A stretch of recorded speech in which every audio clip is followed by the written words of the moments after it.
As a kid, because I grew up that way, I didn't have any fear of going to jail. It was like being on a movie set every day. Most people know more about Hitler than they do about Pamela, and Pamela was the first warrior that stood up for Aboriginal people, women and children. In society, we want people to stand up for women and children. My parents were sitting on a pay packet day, no food in the fridge, music full blast, rats running around the house, broken glass, domestic violence, fights out the back lane, no sleep during the night, on a bedbug mattress. My groin area was more like a cheese factory. The hygiene wasn't taught to us, sores all over my arms. As soon as we think that one race is superior to the other or we deserve more than the other, how do we all fit into respect? How do we all fit into love for one another? And then just find a happy medium, and that comes through truth telling. We don't learn it in school, and no non-Aboriginal person comes home from work and says, let's look up Aboriginal culture. Exactly. It's just not going to happen. What was the first thing you did once you came out of prison? Oh man, it's probably...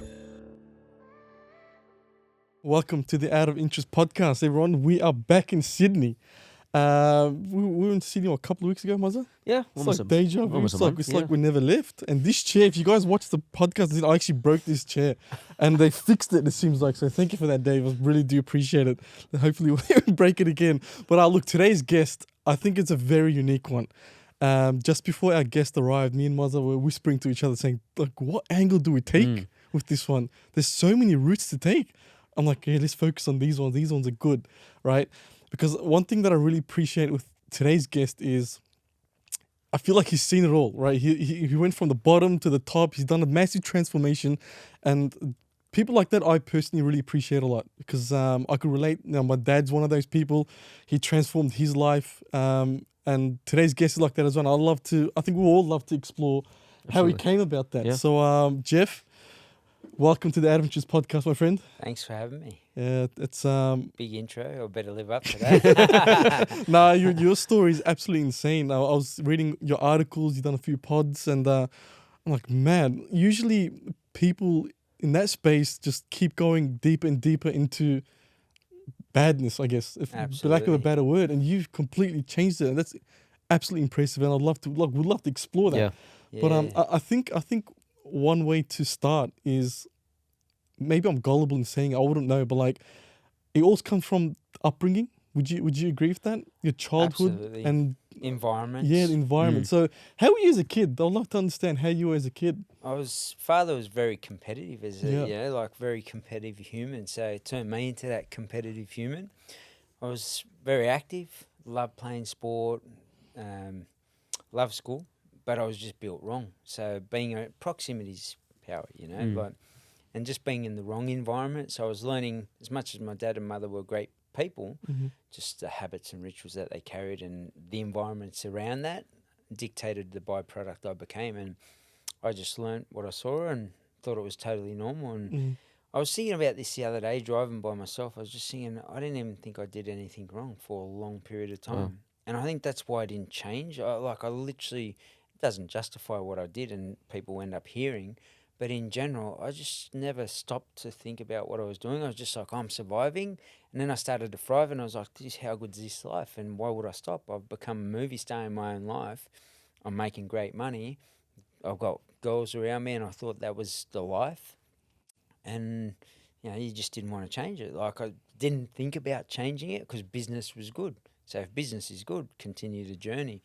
But there was a big transition around starting to think, wait a sec, is business good? Because what you tell yourself, and most people do this, they're prisoners of their own mindset. So people hear this story and go, wow, that's a crazy story. The crazier thing I've worked out over a period of time is most people are prisoners of their own mindsets. So they're thinking about doing something. And, you spoke about coming from the bottom to the top. I think some people might even be in a position they think they're further ahead of me, but realistically they're at the bottom in their own mindset, and what could they do more for that, and then step into whatever it is that they want to unleash within their life. Most won't do that, and that little dash in between, your headstone, 1973, when I'm born, when I die, that's either filled with life or regret. So that's where, some point in time I started to transition out, and that young competitiveness, this young build of myself, those characteristics, destructive into constructive, and the rest was history.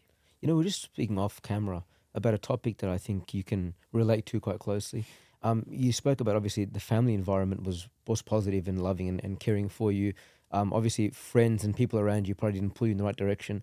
What about sort of the cultural background? You know, being of Aboriginal Indigenous background, there are obviously well documented challenges that your community face, and I think as a society overall, Australia is trying to correct that and improve that and whatnot.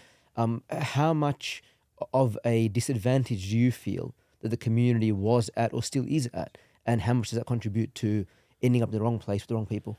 Being in an environment, you'll create a belief. So if someone's not doing, if no one's been successful within an environment, you just become all of that. And when, if you have a little win, it's like winning the lottery, or you're the movie star of that movie. And for me, growing up in crime or being a byproduct of that environment, it was totally normal coming through trauma.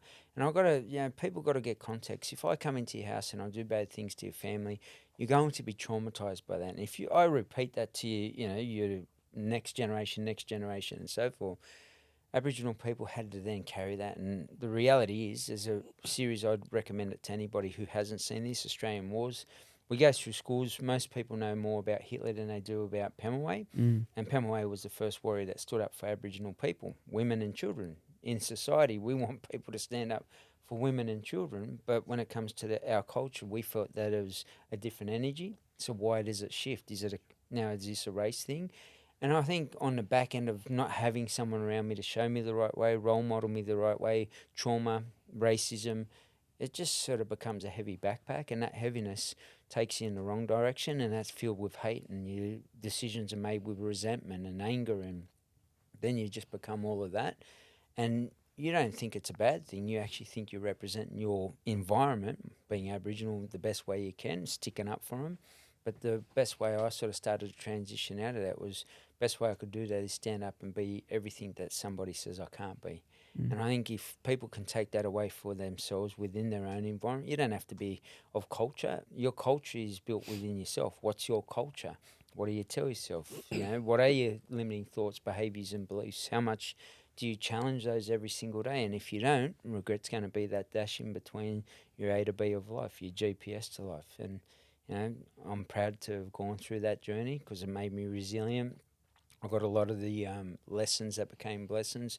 I plugged them into my life now, and I'm happy, man. And I'm going to pass that on to the world, in our environments or our communities, and pass it on to every other human being. Let them unleash the greatest version of themselves. We always hear that, be the greatest version. What's it look like? What are you doing? Where are you living? What are you driving? Who are you around?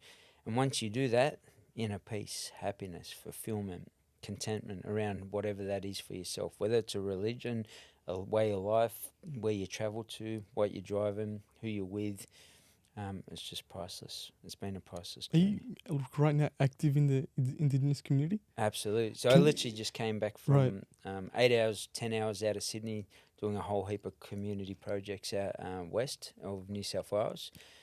And the same thing, give back as much as I can. Share. We call it a message stick, and we had an imaginary boundary on borders. So imagine now New South Wales, Queensland, we had the same thing, but different tribes would have that. And as if I wanted to come across to your tribe, I'd carry this message stick, and on that it would have something on there to tell you, we're rich in fish, where you're rich in land, as an example. Let's exchange that knowledge, or maybe particular things. And that allowed us to, not survive but thrive as people for a very long time. I look back, as someone said this the other day, and it blew me away. We were the first doctors, the scientists.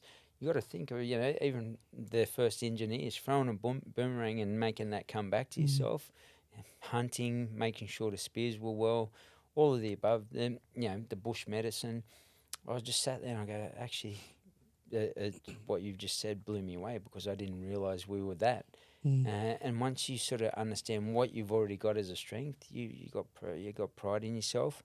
But what we tell ourselves is the byproduct of the environment, and the focus becomes trauma, and what you focus on, you become. So giving back to that community now, very vital, changing, saving, empowering lives. And that's the reason why I ask is because I kind of want you to explain to us how it is like living in an Indigenous community, because as Maza said before, we're Muslims, right? And there's a lot of misconceptions that come towards us as well, for sure, which is like absolute nonsense. Crazy. And there's a lot of misconceptions to the Aboriginal community, right? Living in Australia, it's almost like they're trying to.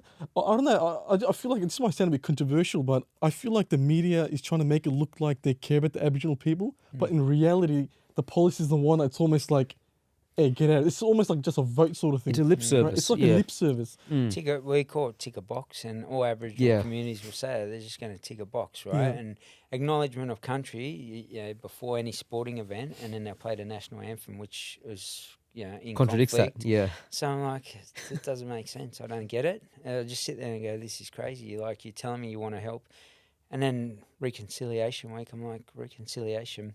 And I think the referendum, that was huge. It just showed us where we sit within this country. And it's more from a lack of education. I know that for sure, because I could go in Aboriginal communities and say, who's Pamela? And they'll look at me like, what are you talking about? Right? I'll be honest, I've never heard the name. Yeah, I've never. Yeah, heard of so it. No, I've never We've look definitely it heard up. of Hitler before. Never heard.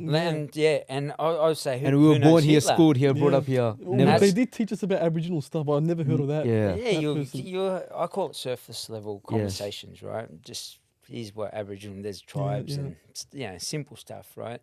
But there's depth and conflict, around World War One, World War Two, Gallipoli or wherever it may be, right? And we know more about that. So this is where I've realised, I had this massive realisation, this is why we're all fighting for nothing, because people are like, what are they blown up about? There's nothing happened. But if you watch Australian Wars, it's on SBS On Demand, and it's a 3-part series shot really well, and it just tells you the journals of the first settlers, Captain Cook, Philip Arthur, and it tells you what they did to women and children. It tells you what they did to communities, massacres, right?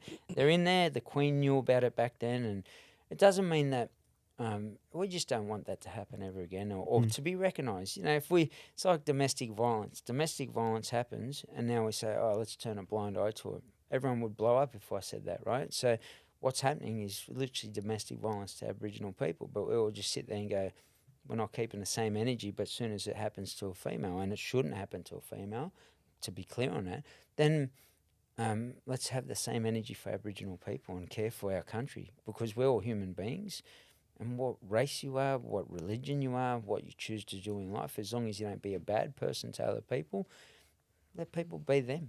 That's the greatest thing, greatest job and greatest investment on this planet is to be yourself. How can you be yourself when in this country you have to hide who you are or the history or the past of? Crazy. And I know it comes from our schooling, and our schooling doesn't teach it enough. And that's why people, even Aboriginal kids, go, who's Pamela? And I'm like, wow, it blows me out. Do you know who Hitler is? 40 kids, maybe one might know. 39 of those Aboriginal kids don't know. And I said, why don't they know? And, well, firstly, fracture within the families, so the education hasn't been passed on. Secondly, if they're going to school, all they're learning about is Hitler, World War One or Two or Three, whatever it was. That just pushes people into conflict and division rather than just looking out for one another. Love, kindness, empathy, and respect towards another I'm trying to Google Pamela. Is it Pamela? P-E-M. U-L-Y-W-U-Y. Can you quickly describe who he is? So he basically stood up. When they came, Aboriginal people welcomed him. And there was a point in time where they were taking too much of... We've got a thing. Only take what you need. They started taking too much. Something happened. They end up hurting somebody within the tribe. And this is factual. It was journaled by those. So anyone that watches this doesn't go, oh, this bloke's pushing an Aboriginal agenda. It's journaled by non-Aboriginal people. So it's their books, and we're lucky that we've got those. And that basically just showed that what they went down the path of was treating people bad and then someone standing up. When you kill somebody, we're going to stand up. And if you come and I invite you in my house and you kill someone in my house, I'm going to stand up. I'm not going to just stand there. And people got to understand the context of that. I've invited you in my house. Come in. You're welcome. Now you disrespect the house. Well, and at that point in time, he even said in his journal, they speared me, but I know how they spear people. He could have killed me, but I took it as a warning. He actually wrote that, right? So he said, all right, cool. And at that point in time, things could have got well, but they had bad intentions to make sure that they acquired land and started to build from there, and the rest was history. And the Queen was in on that little scenario, and that's, as I said, it's not an Aboriginal agenda. That's just facts. The truth will always be the truth, and I'm not here about what race is right. I'm just here about what is right. And if you're right, then you can't be wrong. Then let's just treat each other with more respect. And if we do that as Australians, we could flip this in a heartbeat. I truly believe that. But they'd have to do it where they got on national TV. Let's all educate everybody about the true history of what happened. Here's the journals. Watch some of these series that are well shot and tell the truth. And at the end of it, let's all get around each other. Not, not around Aboriginal. Let's get around each other and build a better environment where we can, on a day where you're meant to be and proud to be Australian, you've got to disconnect between some Australians because of what's happened. And I understand the rest just don't understand what happened. So they're like, what's the problem? Why? And it's like anything. You don't understand finance, you're going to get lost. And, people in general are lost and they'll just stand up for what they think is right. And then it gets to a point, that dissonance, where no matter, even if you got the facts in front of you, you still fight for your side of things rather than what is actually right. Yeah. Do you think that they rewrote Australian history when they've conquered Australia, when they've taken over Australia? I think they just, they didn't rewrite it, they just didn't tell it. And they selectively blocked out certain parts that didn't make them look too good. It's hard, right? Because in the end, the reality of that whole conversation is it's a sad history, to have women and children, and just to be blunt, and to all those out there, abused in all ways, shapes and forms, and then killed, some of those. One of those stories is a kid and a mother playing on a beach who they just walk up and shoot dead. Like, imagine if I did that at Bondi up the road from here. They'd all call me the monster of Bondi. So why is the energy different? I know it happened from way back. Let's just tell the truth. And that's, I think, the biggest one. We know, a lot of people would know relationships where the person's abusive, but we sit there and we don't say anything. Let's say something, because we're all family here in Australia. Correct me if I'm wrong. I just, as soon as we think that one race is superior to the other or we deserve more than the other, how do we all fit into respect? How do we all fit into love for one another? And then just find a happy medium, and that comes through truth-telling. And, when the highest level of the government shift and then that goes into the education system, just got a twisted space. And, then you got dissatisfied human beings, and I say that, not dissatisfied Aboriginal people, just human beings, because they're not treated with respect. And everyone wants respect, right? So it's not hard. I'm interested to know, Jeff, even for personally, I'm actually quite interested, because I've never really spoken to someone that's Aboriginal and really wanted to really understand how things work. So if you don't mind, I'm going to ask a couple of weird questions. Yeah, go for it. On that, just really quickly, imagine this. This is why we don't learn. We don't learn it in school. And no non-Aboriginal person comes home from work and says, let's look up Aboriginal culture. Exactly. It's just not going to happen, right? We don't have time, firstly, most people will tell you. So, yeah. Well, really, our only exposure these days is the token elder who comes up and does the welcome to country, and before a game at the MCG, there's a leaf. Yeah, and what significance that leaf has, we still don't know. We still don't know. But we just duly noted. So I want to understand, there's been I've come across a few people in my time that talk about why they tried to, I guess, remove the history of Aboriginals, and so I want to understand, in the community, when a kid gets born and they grow up, do they get taught what happened to them, to their ancestors, or do they how does that work? Do they grow up with a lot of hatred? Absolutely. How does that work? I'd love to understand how that works. It's I think it's a whole bunch of stuff. Families will pass it on without passing it on. So you're not sitting down and saying, don't trust non-Aboriginal people. But what will happen as you're growing up too, the police will 100% treat Aboriginal kids differently to non-Aboriginal kids. I was boxing the other day, 100%. Everleigh Street, Redfern, top of their Mundane's gym. All uni students going to Sydney Uni, they're walking past non-Aboriginal. I see them, right? And I'm just boxing. And I just see people walking past. And then police pull up and they stop at the top of Everleigh Street. And all of a sudden, people are walking past and two Aboriginal kids come and they pull them up and say, give us your IDs.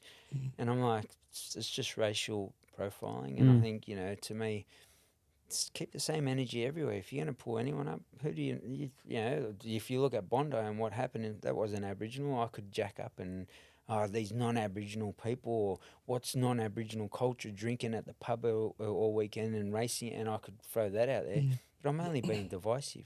What for? So if that's what people choose to do, I can't stop them. But how do we merge that together? And, so the people that are meant to protect us, now we're fearful of. So imagine the police, we're not going to call them because they're not. So you feel you can't even call the police. And the second thing on the back end of it, because we've gone through the trauma and we go to jail, don't call the police because, don't talk to the police as well on the back end of that. So it's so reinforced at that level. And then the next thing what's happened and all the government. So it's just a whole governmental mentality, I suppose. And, that just gets passed on through your DNA. And now science has proven things can go through your DNA. And if someone's angry, resentful, whatever they're going through, that'll go into their child, and it comes out already in that sort of space where that becomes a part of who they are. And then you're around it, growing up around it every single day, and you're feeling it. Get up against the wall, mate. What's your name? Where you off to? And I'm like, what's the difference between me and that person that just walked past? Can I ask you that? And if I even talk like that, you're being smart, get against the wall, and all right, no problems. And I just seen a video the other night of a similar incident where the bloke, they said he didn't have a seatbelt on and broke his arm in a service station because of the colour of his skin. I think that's just insane. It's just crazy. Like, all right, you don't have and he pretty much didn't do, you see the video, anyone can look at that video, and it's clear and obvious that, there's different treatment for a race and for yourselves. No doubt you see the same thing. And how can we just, human beings, I don't see any colour, I don't see any religion, I just see a human being. You're either good or bad, and if they're bad in any way, shape or form and I've got judgment, then maybe I have the solution. Let's sit down and pass it on to them, and let's make the world a better place.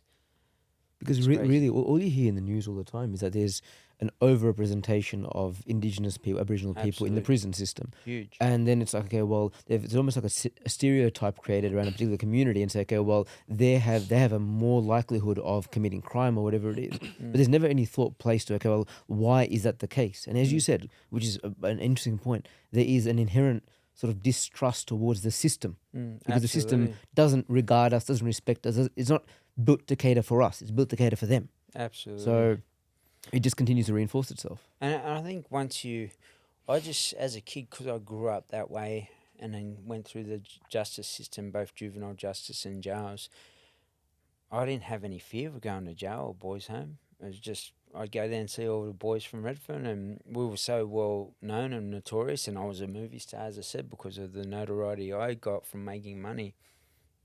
I had no fear of being in that space. I was cheering. It was like being on a movie set every day. Happy days, son. But what I told myself and what was the reality when I started to think from unconscious to conscious, do I really want this? Leaving my kids posted for 15 years. Then I started to dig deep and how I was built and the programming of life. And this is where a lot of people, you can dig deep on yourself and go, how am I actually built? Is it truly serving myself? Moving me closer towards the life I want. I want to travel more, as an example. What's that look like? Could you travel 10 times a year? And most people say no. I'm like, why can't you do that? Would you do it if you could? And they go, yes. I said, well, go and follow your passion and do what you love doing. And that's how I got out of that programming of Aboriginal upbringing and thinking it was just a normal way of life. That justice system over-representation, now I've given those men hope. And if he can, we can. And that's, be that person for somebody else, no matter where you come from. I'm assuming the Aboriginal community would rather get lessons from you than a white person, right? Because that's how we are as Muslims as well. It's like, I'd rather have a Muslim teach me than someone that doesn't understand how we operate. But it goes back to what you said earlier about, that notion of you can't be what you can't see. Absolutely. So your community need to see you as somebody who's come out the other end and cleaned up their act. And the Muslim community is no different, right? We can have as many, in our industry, let's say financial services, we could have somebody who graduated Oxford University, born and bred Londoner, white guy, come in and present and say, look, you know what, I can't relate to your success because we're not from the same background, we're not facing the same challenges. Absolutely. Whereas somebody from within the community talks about the same thing and they say, okay, well, I see myself in you. Absolutely. I can mimic what you've done. Huge, because people don't know what you go through. They even look at, oh, what are they up to? And I'll be standing there and, say there's two Muslims that walk by fully dressed up, and you see people just look at, what's going on here? And like, nothing's going on here. Just relax and enjoy your life. And if you go down that pathway, as I said, Bondi, it wasn't a Muslim person. It was, and there was a bit of energy for it, but like, to me, if that was on the other foot and it came from the Muslim community, I guarantee they'd still be going on about it now. Even if it was Aboriginal, honestly. Oh, Aboriginal. So, and I mean that. One of those two. So, it's not it's a recognition thing. So everyone that watches this understands, how can we be better as a whole? That's it. Like, if someone chooses to be anything in life, let's support them all. As long as they don't bring it into my space. If you choose to be gay, right? Someone, each to their own. It's a free world. It's not my world. I wish you all the very best. Just don't bring it in my space. Choose to be Muslim or follow a particular religion. Do the same thing. If I want to be that, then be that. And going back to your whole conversation, at that point in time, if I want to learn something, I want to learn from those that are in that space that came from my background. You're in the financial services space. You get somebody in, childcare or something of that nature. You like, teach me something. Like, it's a disconnect. Yeah. It's a whole. I go to China. I'm trying to learn the language. I don't understand it. So always learn as much as you can from those within your space that have been there, done that. And that's nothing bad, because I've learnt many things. And I always say, from a non-Aboriginal person, rather than, I always say to the Aboriginal people of our community, don't use the word white, use the word non-Aboriginal, because we don't like it when they say black, or you're black so-and-so, and let's not do the same back. And here's how we can shift and change it. It's respectful, non-Aboriginal people, human beings, whatever you want to call it. Just treat people good, man. And if they disrespect you, put a boundary up and remove yourself from that space, and that's it. And wish them all the very best on their journey. Even if they come in and they drop hate on my social media, I wish you all the best in your healing, brother or sister. That's what the world should be about. It's a good message. Yeah. Let's talk about you're in a gang. Yeah. What was it called? The Sledgehammer Gang. The Sledgehammer Gang. How did that come about? How old were you when you started? Was it all Aboriginal, that gang? No. No. It was just a mixture. Okay, it was actually a mixture. A lot of boys from the area, and we all grew up in the area. For us, it was just all normal part of life. It was crazy. There's a movie called The Town, and in The Town it says the most bank robbers ever came from this town. And I was like, I don't know about that. Because everyone would meet up the top like it was going for a cup of coffee. And what are you doing today? I know a good bank. Where is it? Well, you got a car, and that sort of, and then over time you work out who's the high performers in that space, and critical thinkers, and how you can innovate. And like, same thing, I used all those skills when I transitioned into business. And then I just got around blokes that were really, they had good, this is going to sound crazy, good values in that world, and staunch, wouldn't talk to people, wouldn't talk about people, those sorts of, twisted, because I left my kids posted, as I said, for 15 years. Once I got to that realisation, wait a second, what you're telling yourself about being staunch and loyal, not dobbing your mates in, you're not staunch and loyal for your kids. I had all these realisations, but I looked for people that had great values around that world, wanted to do it at the highest level, wanted to, not tell other people you didn't need to show off or stuff of that nature, and it just made our crew very... I don't know what the word would be. It was like someone, wanting to work in that workplace, I suppose, and pretty crazy workplace. Yeah, because the thing is, like, the closest I've gotten to being in a gang or robbing a bank was like GTA, right? The gang. That's the closest I've ever gotten. How many sales have they made, right? Because everyone wants billions. to. They made billions of dollars off that, and it's a fascinating world that everyone likes to explore, but not in real life. Absolutely. Like, when you look at all the movies, like all the Ocean series that came out, Inside Job, all that. A lot of blokes, particularly middle-aged, love it because it's such a, you don't want to do it. It's but so cool. The planning, you said you're putting together your crew and you're looking for the right skill sets. Absolutely. Roles and responsibilities. Yeah. And I just look back on it, and that's how I was like... It's a proper corporation. So when I transitioned, it was easy. I go, I had all that stuff. I just have to, not destructive, constructive, bad to good, those sort of transitions. And we weren't, like, it sounds crazy and people go, oh, you're a bank robber, mate, you're traumatised. I totally understand that. I don't promote it. It's past. It's long gone. That was 2003, 21 years ago since that last offence. And I was just built wrong from byproduct of the area. Thought it was totally normal. And we honestly I never paused to think about what I was doing or how many people I was hurting. And I think going back to that story about Aboriginal people, Australian people don't pause and think about how much Aboriginal people hurt, because we just don't have the time, in a sense, and I just didn't make the time. Most people won't make the time to learn about Aboriginal culture. Totally understand. I didn't make the time to learn about myself and the right conversations in that. But it was a crazy journey, man. It was a crazy ride. Who came up with the idea to rob a bank? When we were kids, I was very innovative. So we'd start out distracting shopkeepers, go out the back to open the safe. Okay. And it was a very lucrative, like, man, you could make some serious money in one day. And we'd just travel Australia. Just travel you could travel the world doing that. Distract the shopkeeper, go at the back, open the safe, take the money. And, just so everyone gets context to this, we were built of a way where we thought it was normal. It doesn't justify it. I just want to put it on camera. I don't promote it, but I also want people to know context of, if I can come from that far deep, then you can do anything you want within your life. There's no excuses, right?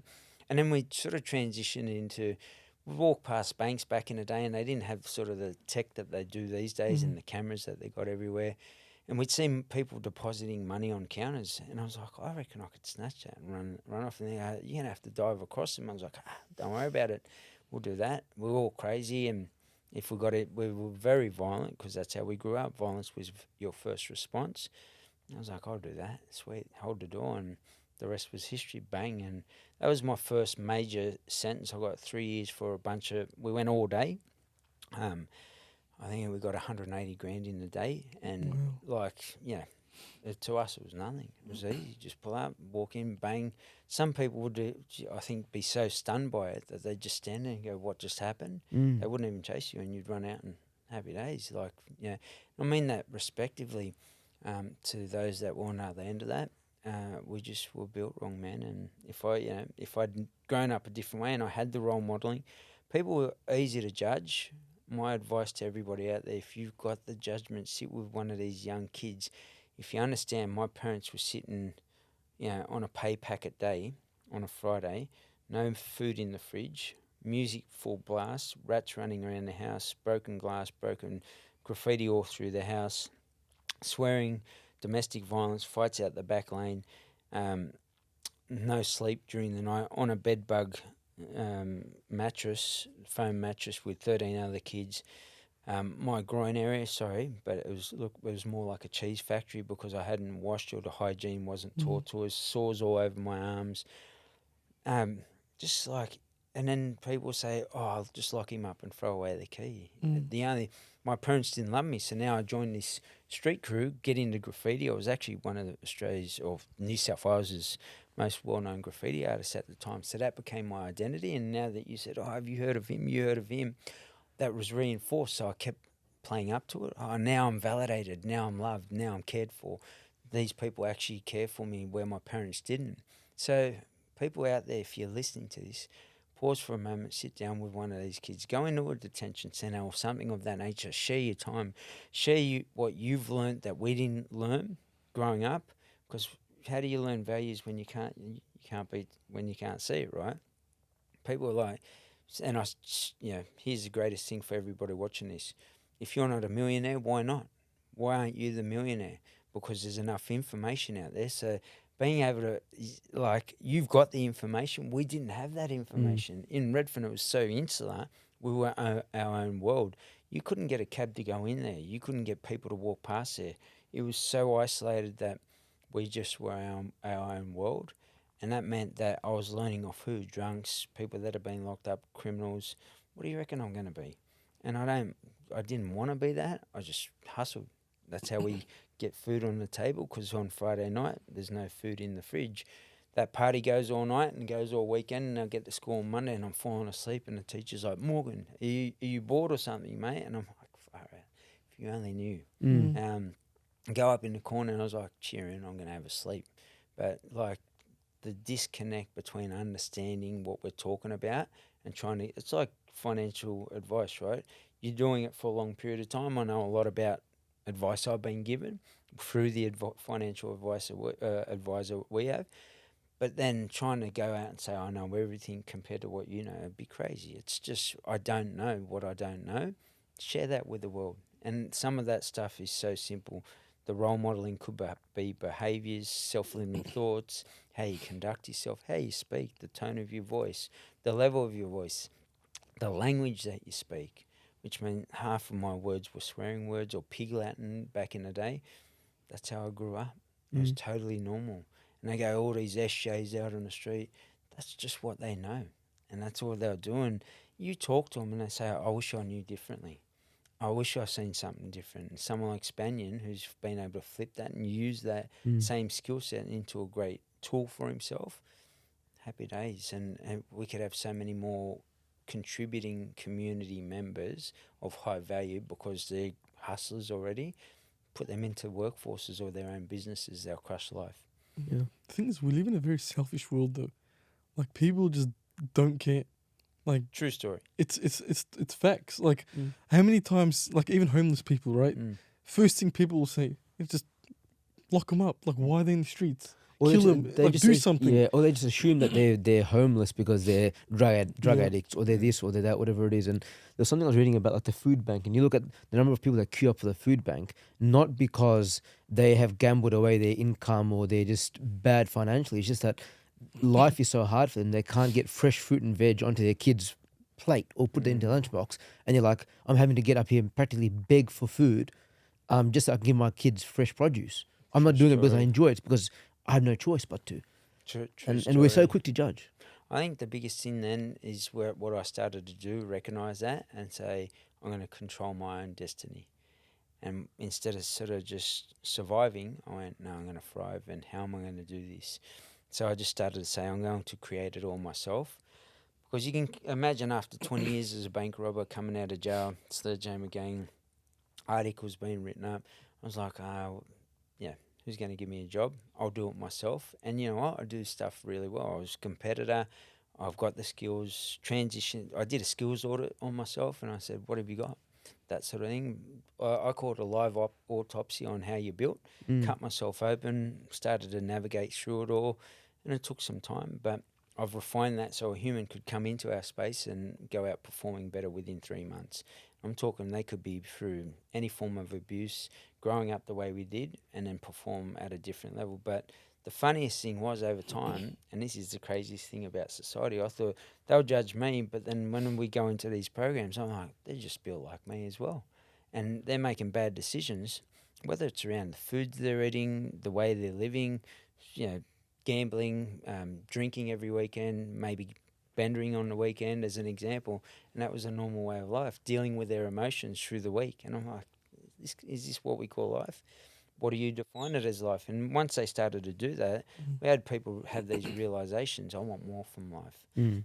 What's it look like? Where's it happen? Who are you with? What are you doing? Let's make that happen. So filling those gaps in between, we help people identify how they're built, who they want to be, and the space in between, that abyss in between. And we've cleaned that up and made it, life-changing for people. I want to talk to you about something that I've been involved in at a very small scale. I was a prison chaplain, so I used to do juvie prisons, medium maximum security. Again, focusing on the Muslim community, so going in there, speaking to Muslim inmates and stuff like that. And there was a big focus towards how to rehabilitate prisoners into bringing them back into everyday society, and to figure out sort of how to get them reconnected back into community, family, people who had otherwise pushed them away, get them to embrace them once again.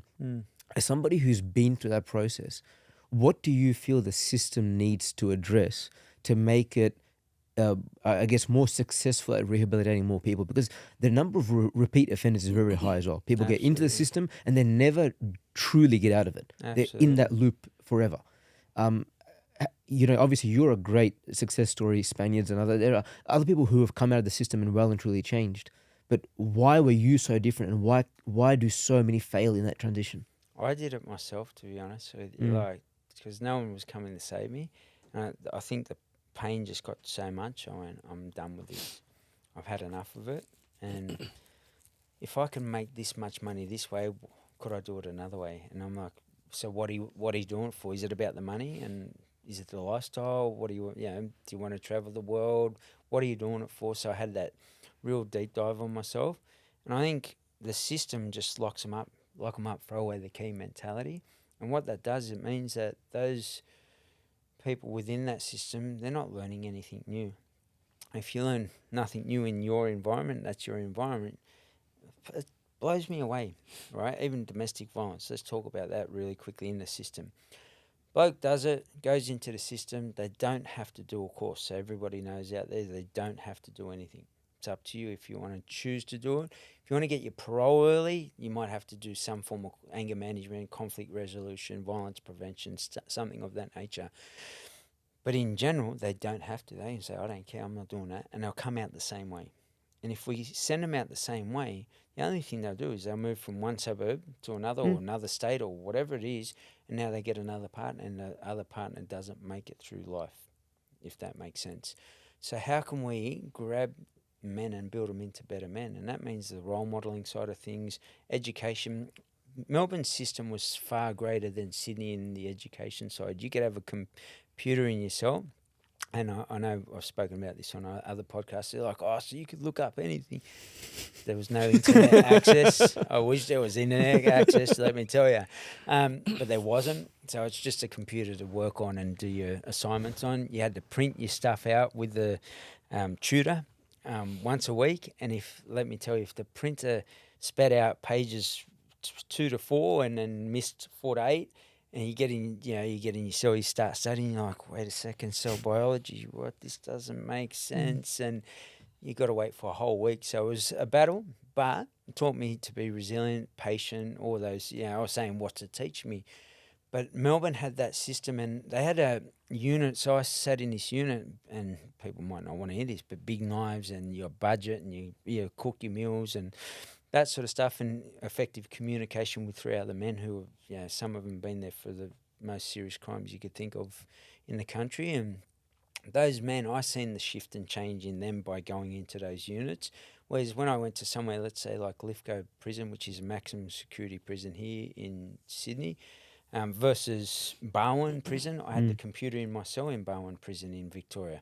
In Sydney, it's, get out early, lock down early, you got a TV, and that's your stimulus. And you're not going to shift and change somebody when they're built a particular way. So how can we tap into those individuals? And the craziest thing, we've done this, and whether it's closing the gap for Aboriginal people or justice system, and we just don't get approached enough to go back in and run these programs. And you got to ask yourself, why not? And we've spoken to them, we've sent them emails and touch base. And I'm like, so is this just about business for yourselves, or do you actually want to create a change?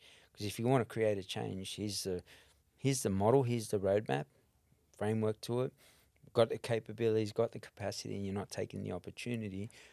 What's the real purpose then within this space? And I'm grateful for Victoria for having a different system shift my life. And if I hadn't gone there and I got locked up in Sydney, I think I might have still been there. So you were locked up in Victoria? Yeah, so I did 7 years down there for the last bank robbery. That was my last crime ever, 2003. Got locked up, served 7 years down there, and during that journey, shifted my life. And if I'd got 7 years up here, I go out the yard and every day's battle mode. You're going out to the Coliseum, and you better be ready to go balls to the wall, full violence if something jumps off. And some days it jumps off because someone else starts it, and you're either with us or you're by yourself. And you don't even want to be a part of it, but you have to be a part of it. And then you get out, and what is your number one trait when you respond to something? Communicate, violence. Yeah. And we've got to be able to get into the heads of those that are locked up, and I role model them into a space, and it needs to come from people that have been there, done that, and like you said, speak the same language. Relatable. Yeah. Is it relatable? Is it enjoyable? Is it adaptable to what you want to be doing? And once you do that, every business does it in the world. But when we go to prisons, we just go, lock them up, throw away the key, best of luck. But here's the thing for everybody out here that watches this. very dangerous game. You can say that you want them locked up, throw away the key. They've got to come out someday, and if they're built the same, it could be your family that gets damaged. And I don't want that. I'm sure you don't want that. Let's change how we treat human beings. If they're not built well, let's build them better and be a part of that little That's journey. a good point. It is. Be your family next. But 100%. take a bit of a lighter touch. How is prison life? Again, the closest I got to it was probably a movie, Shawshank Redemption, something like that, right? How's the food? Like, how's it? Is it like the movies? Like, are the guards? Can you buy out the guards? Like, do they like how does it like? Explain it. How does it go? Food's terrible. So, I'd have to say that. Probably when I got to the cottage down in Victoria, same thing. 'Cause it's we were better. cooking ourselves. You ordered the food. You had $120 between 4 prisoners. Yeah. And that would last you for the week. Okay. Plus, that was the jail would give you that to actually cook. And the idea, people might jack up, oh, why are they giving them money? It taught us skills that we didn't have, and very important. Even having the knife there and not doing something bad to each other.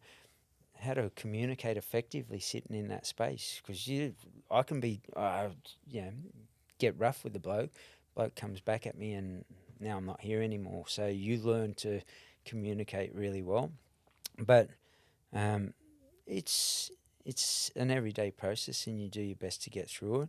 I did a lot of education, but it's very hard to get into. People I know out there, they might think, oh, why don't they go in and educate themselves? You can't even get to education. There's 6 people in a course for 6 months out of a 300 prisoner jail. 6 people. And then during that course, Morgan, pack your bags 3 months in, you're going to Bowen. What for? Just because. And that's the reality. Security or safety of the prison. And they just move you and shift you. So that's sort of a bit of a stressor for yourself. A lot of people train, obviously, within there. A lot of people chase drugs within there. Then you got to navigate that between both, and they sort of leave you alone if you're fit, because they're like, oh, I don't want to fight someone that's fit and I'm not looking after myself. And there's a lot of ego stroking, I suppose. That's probably the best way of putting it. I've done this, I've done that, I'm this, I'm that. And I tried to stay away from, I just stayed away from it all. And for me, some of those journeys, some days are better than most. Some days are an adventure. One day I got to watch a helicopter escape and sit on the oval right next to the chopper taking off, while the bloke that jumped in it, and wonder whether I should jump on the side. And probably lucky and I didn't, because they shot at that helicopter and he might have shot at me and hit me. So I just, some days, most days are just the same thing. It's Groundhog Day, man. And it's a real place of despair, and a lot of, you sit there and you hear the stories.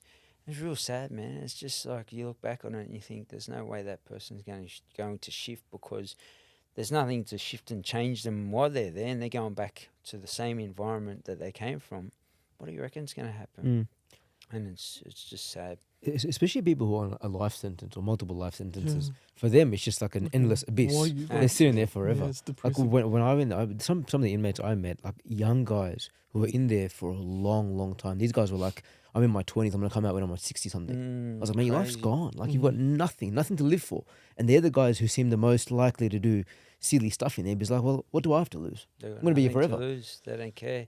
A lot of those, and that's the other thing. You got to know who's who in the zoo and how you talk to someone, because someone like that, it could be just even a look, and you got a problem, and it's simple as that. You put the milk in the wrong space, in a fridge, and I'm not even joking. This is my corner, and you got to know your corner or your space. Or laundry bags get into plastic bags and put them down on the ground. And if you shift your bag, they know who's in front of you and behind you. And, mate, you better be ready to fight, or even worse. And people have not made it out of jail for those reasons. Your milk, your bread, your laundry, just insane. And that's the level of competency around education, or how we respond to situations, the emotional IQ. And then it can't, people outside go, oh, they better come out and be rehabbed. And I'm like, you're tripping, man. Like, so build better prisons. You look at Norway as an example. They do it different. They do it that cottage type system, and they have officers. They're not even officers. They're just community members that go in and sort of help them cook or talk to them, show them good things, show them finance or whatever it is. They come out and they got the lowest recidivism rate in the world. So why wouldn't we learn from that? It's crazy. If this business makes this much money and this business makes this much money, I want to learn off this business, right? So if this business has this much outcomes and here in Australia we have this much out, why aren't we learning from that system and knocking all the rest down or rebuilding in that same way, shape or form? And they've sort of started to do it. There's one here in New South Wales, Wellington. They got them in a dorm. So there's no cells. Oh, man, it would freak me out because you got to go to sleep where there's no door. Someone could just it's open. run up on you.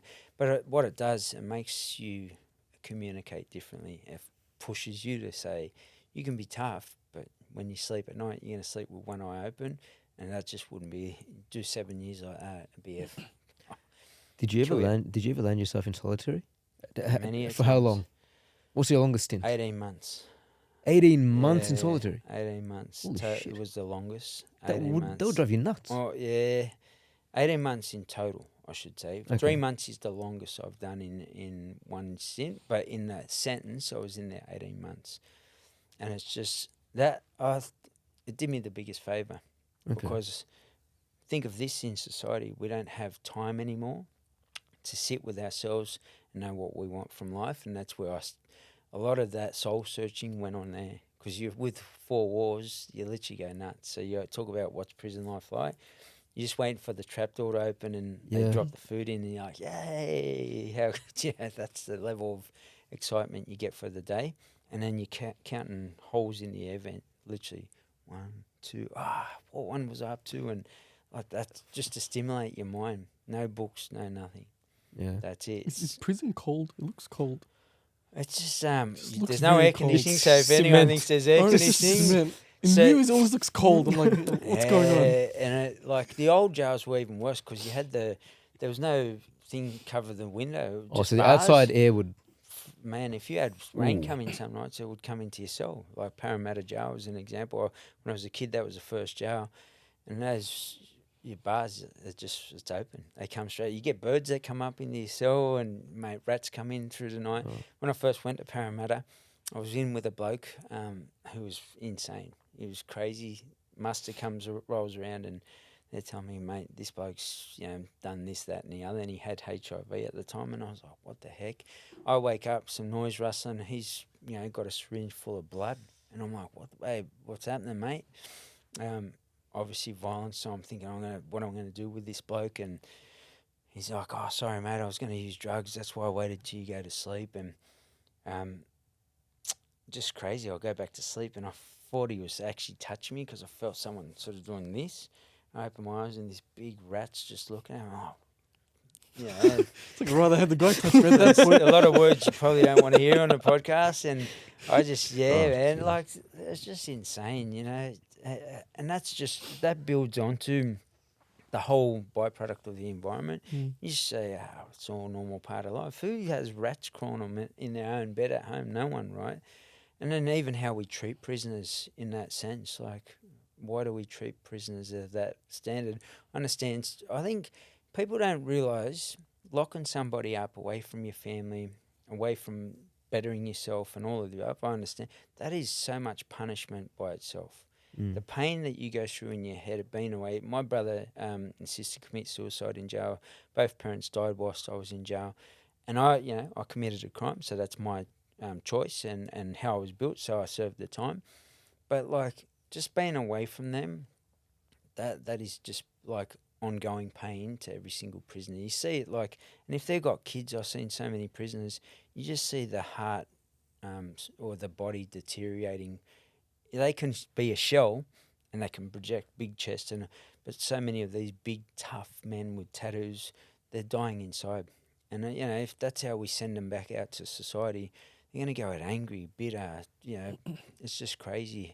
How do we treat human beings? And if we treat human beings by just throwing the key away, that's crazy. You got to rehabilitate them and treat them like human beings, not like animals. Because if you treat them like animals, you let the lion out of the cage at the zoo, what's going to happen? It's going to go and chew someone.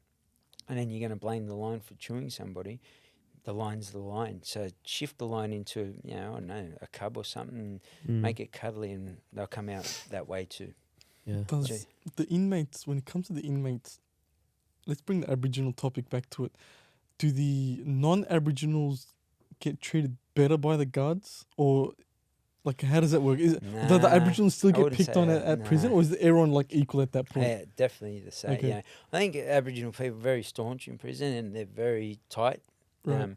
and very violent and same. So for us, it was just more about, we probably got treated a specific way, targeted a lot more, because a lot of the boys would be like not give a sort of mentality, and that way cells would get searched more, that sort of thing in that sense. But it was how we conducted ourselves, ready to go to war literally every day, and just violence, man, and it's crazy. There are different groups, there are different races. We found that at times Aboriginal people, I was someone who brought us all together. I had a lot of friends in there that were Muslim, and to me it was just the same again, human beings. So how I spoke to people, and I'd go and sit with the Asians by themselves, by myself, they're like, "You're crazy, Morgs. They'll get you." But if I treated them with respect, they love me.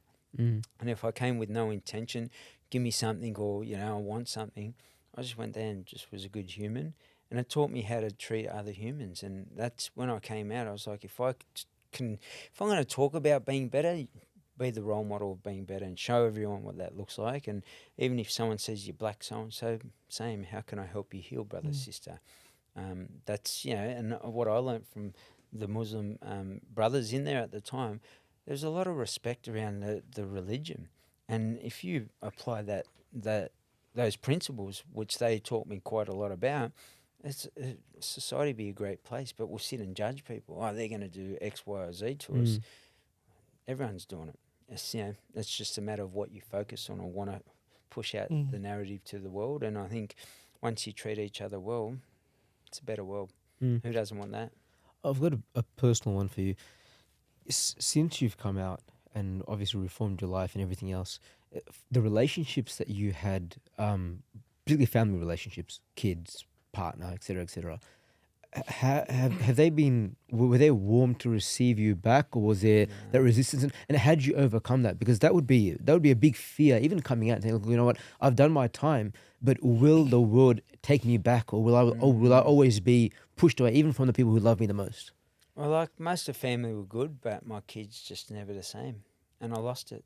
I lost those 15 years, and one of my kids doesn't literally talk to me, no matter how good I've done in life. And because he's got the vision of the old version, and things happen in the relationship. I moved, and I came home, and it sounds weird, but I had boundaries, and I had to, because I didn't have boundaries, and I messed up. I cheated. I did all that sort of stuff, mate, in my own marriage, and I thought it was all normal. Like that world, who cares?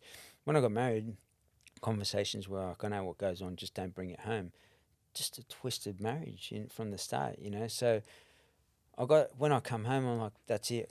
I'm not going to accept that type of behaviour. And once it happened, I had to move out. But the son didn't understand. He was too young at the time, and it's carried through. And I think on the back end of that, leaving him posted for 15 years just wasn't good, man. And that's been a struggle for myself, my daughter, on, off. And same thing, didn't feel loved, cared for, valued, mattered, validated by me. And it's something that, for everybody out there, imagine if you were in that position. There's so many that have had splits within their relationships. I could actually help those people now, but could I say, well, you weren't in my world, so stuff you. Or would I pass on the solution to that problem so that they both create a safe, sound, secure relationship, even though they're split, so they role model their child really well as a good mother and a good father. And that's all I can do, share the love of your knowledge to the world, because it will make the world a better place. Greatest race on this planet is human race, when we all get on with each other without judgment of somebody in what they choose to do.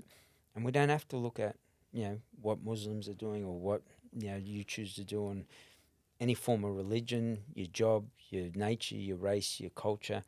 That's their choice. And if they choose to practice that in a particular, let's learn it and respect it.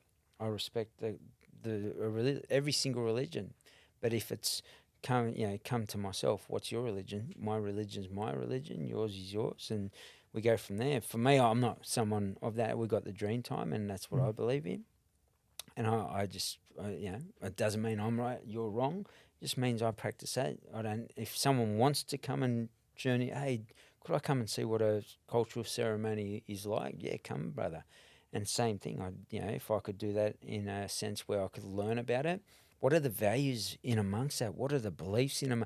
How could they transition you into a better human being? Because they will, if you open up to it. But people will shut up and say, or shut off, I should say, and say, oh, Muslims or Aboriginal people or whatever it is. You lose out on a chance to grow into a better version of yourself, and that's your choice. For me, it's just about connecting, and connection means not setting boundaries around judgments, setting boundaries around disrespect. So if the human being is good to you, keep the journey going. If they're disrespectful, remove yourself from that space. And don't judge one by, one person's decision isn't all people's decisions. I think my last question for you, Jeffrey, would be, what was the first thing you did once you came out of prison? Oh, man. Good question. I don't even know. Like, it's probably one you wouldn't want to answer on camera. And it wasn't bad. I was doing nothing bad. I didn't want to go back. But it's, you go and see your wife or something. Yeah. And, cuddle and, just stuff like that, man. And some of that stuff, even see my kids, man. And, they were young at the time when I come out sometimes. Play Tonka toys, kick a footy, shoot a netball, play Barbie dolls. It's funny because here I was this, staunch, hard man.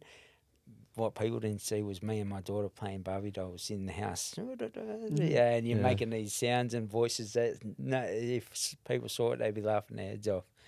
But, and eat good food, man. You just want to taste you're like, give me this, and what about that? Oh, give me a bit of that. I'll take one bite out of that, one bite out of that.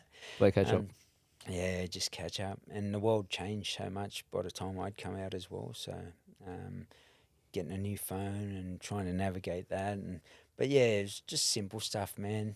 Even sometimes you think the air smells different outside for some reason, but I'm free. It's just prices. I got out of Victoria actually the last time, so happy days. No, thank you for that. Do you have any last questions? I was just going to say, I've during the chaplaincy visits that I had, the prisoners they'd cook obviously for themselves, and this was in Barwon and those sorts of places. The food's not bad, man. Really? I'll say that much. We actually make it as best as we can. They cook pretty well. These guys can figure it out, man. Some of these guys are there for a long time, so they master their craft. If you have to cook for yourself for 20 years straight, it benefits you to learn how to cook. And some days things would show up bay leaves or something of that nature, tins that weren't in the jar, and you'd be like, how did you get this? Don't ask. Happy days. Let's just eat and enjoy the food. Yeah. And a lot more chicken would show up than normally was meant to. You couldn't get that off the buy-up, and they'd say, where did this whole bucket come from? There's a whole story behind that one time on a different podcast, but yeah, you find your ways. Yeah. Hey, Jeff, thanks so much for coming on the podcast. It's been a great chat. I've actually learned a lot, especially about the Aboriginal side of things. Yeah, because absolutely. again, I don't think anyone ever delves into it. If you're not Aboriginal, you will not delve into it. So true story. Look into the Australian Wars and have a look. I am looking into it. For people that just want to, it's a great series. It's like a movie, the way they've made it. Right. So just go and watch it and shoot me a message and tell me what you honestly thought. And people say that was so sad. I didn't realise that happened to your people. And Australian Wars. It's on Australian SBS. Wars, SBS Rachel Perkins. Definitely check it out. Yeah. Done. Thank you so much. Thanks for having me. Thanks for sharing. And I hope you guys all enjoyed it. It's been a great chat. And back in Sydney, we've got another pod coming up. But if you guys did enjoy, give us a like, subscribe, give us a comment, give us a review. It means the world to us. And we'll see you guys in the next one.